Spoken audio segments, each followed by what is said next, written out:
Hi folks, this is all the fruit, and today I want to climb one of the hills. Oops, again one of those water skipping lizards here. Are there basilisks in those areas or not? Well, this is not the water skipping lizard. The water skipping lizard is here. Well, the surroundings of Kuching are very flat, and here north of Kuching it's basically all mangrove. You can see from the nipa palms here with their big fruit clusters, which now I cannot see anymore because I went after the skipping lizard. Yeah, well, you have to imagine the football size fruit clusters. And then from this flat area some hills are rising. And here you cannot see the hill so well behind the trees because I started the video here in order to do the nipa palm. Those swamps, by the way, are home to many man-eating crocs, saltwater crocodile, the only animal that considers humans just as food. And this water, which is coming so close to this little country road on both sides, is not too reassuring. The only reassuring thing is that around Kuching they usually do not attack people. It seems people have harvested a lot of the nipa palm leaves, and also it seems I got another gust of rain is coming down. They cannot see any single nipa palm fruit cluster here. Haha, what a fail. Literally 2 seconds after I turned off the phone, here is one, the size of a human head, couple dozen huge nuts. You have to catch them in a very specific stage of ripeness, then they are delicious. Catch them too early and they are tart, catch them too late and they are hard and almost impossible to open. This one lying here in the ground is for sure overripe.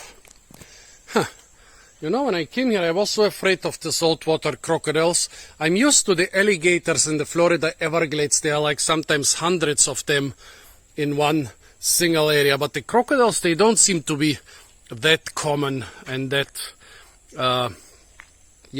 unafraid of humans. They are unafraid of humans when they want to eat you, but not when they just want to hang out. Here is the hill I want to climb. I forgot the name. They gave me a couple names, but later I'll put it in the description.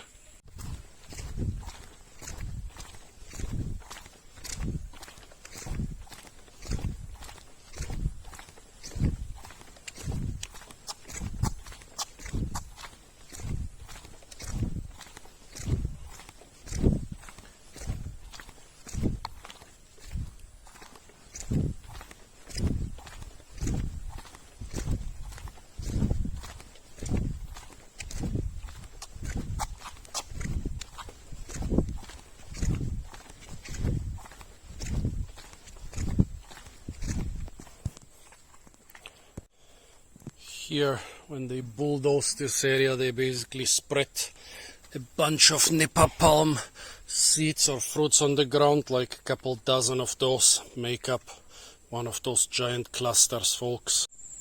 A lot of huge old durian trees here in the foothills. A lot of trees but no fruits. Yeah, somehow I arrived here between durian seasons. It's quite sad. I think it's the first time I'm in Kuching and there is a lack of durian. But look at the size of those trees, especially this one here in the foreground. Must be over 100 years old.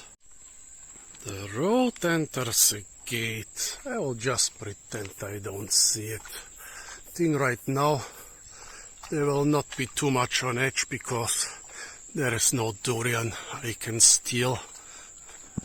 Beautiful old trees here, and they seem to take care of the gardens. Of course, here along the road everything is overgrown to prevent people from getting in there. But further back it's quite clean. Now a lot of things depend on whether this little doggy is actually okay. It's scared of me. Good, so I continue.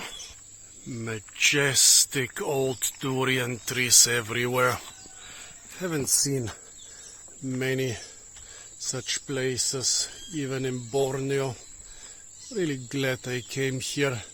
Even if I'm running out of time, it's already after 4 and I still haven't even started to climb this hill. I'm still 20 kilometers away from Kuching. Oh, pomelo trees along this fish pond. Here are some bananas of unclear origin. They seem to be quite feral, growing along the roadside. Oi, and there is already the next doggy. This one a little bit more brave. Well, here are the bananas. Still quite small fruits. I think an oil palm there.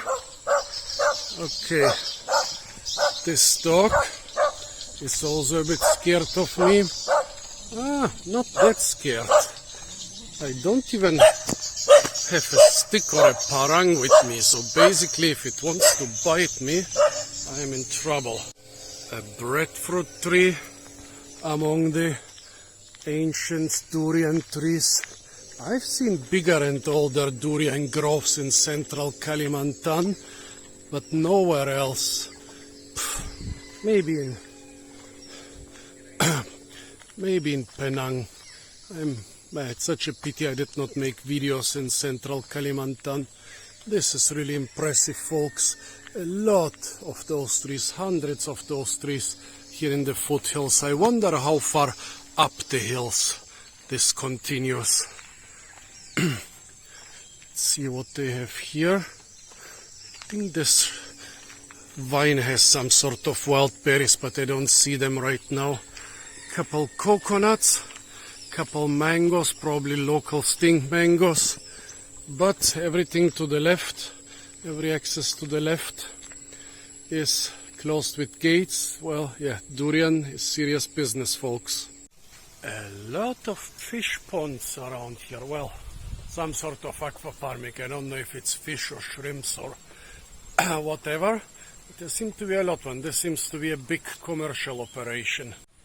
More fish ponds on this side and all those beautiful old durian trees in the background, folks. Here you can clearly see how the durians cannot grow in the mangroves. They grow nice and tall here on the left side. They can still grow on the right side of the road because here the road gets slightly up the hill. Oh, look, a big kingfisher over there. Let me try and focus on it. Yeah, my phone is not so good, but this is big kingfisher, almost the size of a pigeon. You see the big beak? It's for catching fish. And yeah, here. Some durians on the elevated terrain, but you will not find a single durian in the mangroves. In the lowlands, south of Kuching, which are not mangroves, but a couple meters higher, durian grows well in the lowlands, but here it needs the smallest of hills at least to be viable. Did I say durian is serious business, folks? It seems they couldn't even find a sign in Bahasa, so they put a sign in English. And yeah, it's a very nicely maintained area, which will give them a lot of profit each durian season. Okay, I'm not gonna jump the fence first because I don't wanna get shot. And second, much more important, there is no durian here right now. I noticed a couple things. First, it's getting dark despite only being 4:30. Second, I haven't eaten anything during this video yet. I think I made another video eating this stuff. Could also eat the Singapore rhododendron fruits if I found a ripe one, but they're all unripe. Also this lamiaceae, I think I made a video about it. And the biodiversity in Borneo is quite large, but in the secondary forests and shrubberies, I keep seeing the same stuff again and again. Biodiversity in the pristine or more or less pristine jungle is much higher, but here stuff gets repetitive throughout the island. I've learned to stay away from those falling coconuts, except in survival situations. Falling coconut which is damaged, where the inside is damaged, can have an incredibly bad taste. Oh, and seems that the camera got polluted again.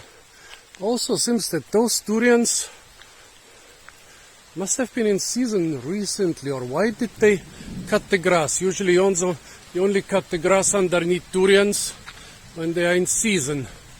Maybe a particularly tidy farmer here. Maybe still the trigger happy one. The road gets smaller and smaller, and the rain gets stronger and stronger. Oh my God! It seems this is a running gag around here. Look at those! Look at those nice signs. Okay folks, I'm going back. At the end I did not go back, but went to this beautiful durian forest. The rain is so strong that my other camera is always switching to this one. And this one I did not even clean it well. Look at the beautiful forest/plantation behind me. I'm going back, don't want to get shot.